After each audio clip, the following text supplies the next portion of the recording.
देश में जिन राज्यों को आर्थिक चुनौतियों का सामना करना पड़ रहा, वे प्रधानमंत्री फसल बीमा योजना से खुद को दूर कर रहे हैं। आंकड़े देखें तो बीते खरीफ सीजन में देश भर में 19 राज्य ऐसे थे जो फसल बीमा योजना जिन्होंने जारी रखी थी।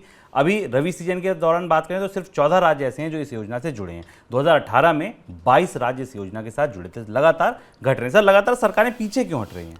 दो तीन बड़ी वजह हैं। फसल बीमा योजना कई वजहों से जब से ये लागू हुई है अब ना तो प्रभावी ढंग से लागू हो पा रही है और इसके साथ कई सारे इश्यूज़ हैं। पहले इसके साथ बीमा कंपनियों की तरफ से सही ढंग से रिपोर्ट ना दिए जाने के और पैसे ले लेने के इश्यूज़ आए थे। अब जो राज्य सरकारें जो इसकी प्रमुख भागीदार हैं, जिन्हें इस फसल बीमा योजना में किसान को फसल के नुकसान के बदले मिलने वाले इंश्योरेंस में कंट्रीब्यूशन करना पड़ता है, वो कंट्रीब्यूशन नहीं दे रही हैं और उनकी वित्तीय स्थितियाँ ऐसी नहीं हैं कि वो इस फसल बीमा योजना को ज्वाइन कर सकें।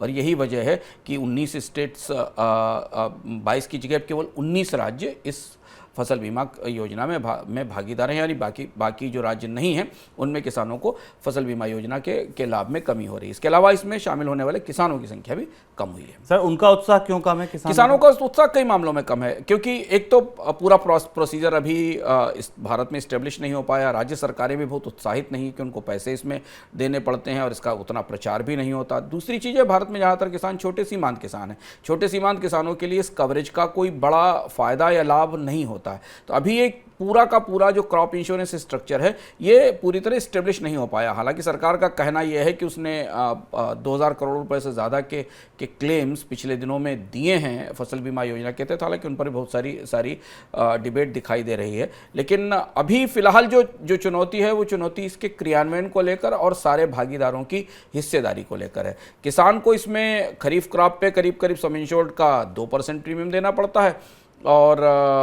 जो रबी क्रॉप है उस पर करीब 1.5% प्रीमियम देना पड़ता है। ऑयल सीड्स क्रॉप रबी और ऑयल सीड्स क्रॉप पे 1.5% देना पड़ता है और कॉमर्शियल हार्टिकल्चर क्रॉप्स पे 5% प्रीमियम किसान को इसमें भुगतान करना पड़ता है। बाकी बचा हुआ हिस्सा सरकारें देती हैं। सर, इसके शुरुआत से जब से ये आई स्कीम तब से क्रियान्वयन को लेकर, एग्जीक्यूशन को लेकर कई सवाल उठे। क्या चुनौतियां क्या हैं?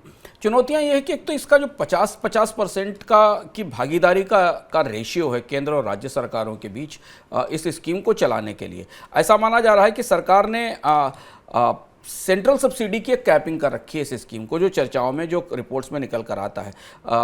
केंद्र सरकार करीब अनइरिगेटेड एरिया यानी जहां सिंचाई नहीं है वहां सेंट्रल सब्सिडी केवल 30% देती है और जो वहां पर सिंचाई है वहां पर 25% के आसपास सब्सिडी इस स्कीम पर के प्रीमियम और भुगतान और क्लेम्स पर देती है। राज्य सरकारों को इसका बड़ा हिस्सा उठाना पड़ता है इस स्कीम को क्रियान्वित करने के लिए और इसलिए राज्य सरकारें या तो इस स्कीम में शामिल होकर इसे प्रचार नहीं करती, किसानों तक देना नहीं चाहती, इसलिए किसान भी उससे बाहर निकलते हैं, या वो इससे अब ऑप्ट आउट होकर बाहर हो रही हैं। दूसरी महत्वपूर्ण चीज़ ये है कि इसमें जो बीमा कंपनियां हैं उनकी भागीदारी के लिए उनसे बिडिंग कराई जाती, वो प्रोसेस भी अभी पूरी तरह स्पष्ट रूप से ट्रांसपेरेंटली स्थापित नहीं हो पाया है। इसलिए फसल बीमा योजना आने के बाद भी भारत के किसानों के एक बड़े हिस्से को इसका कोई लाभ लाभ भी नहीं मिला और उनसे जोड़ भी नहीं पाई है।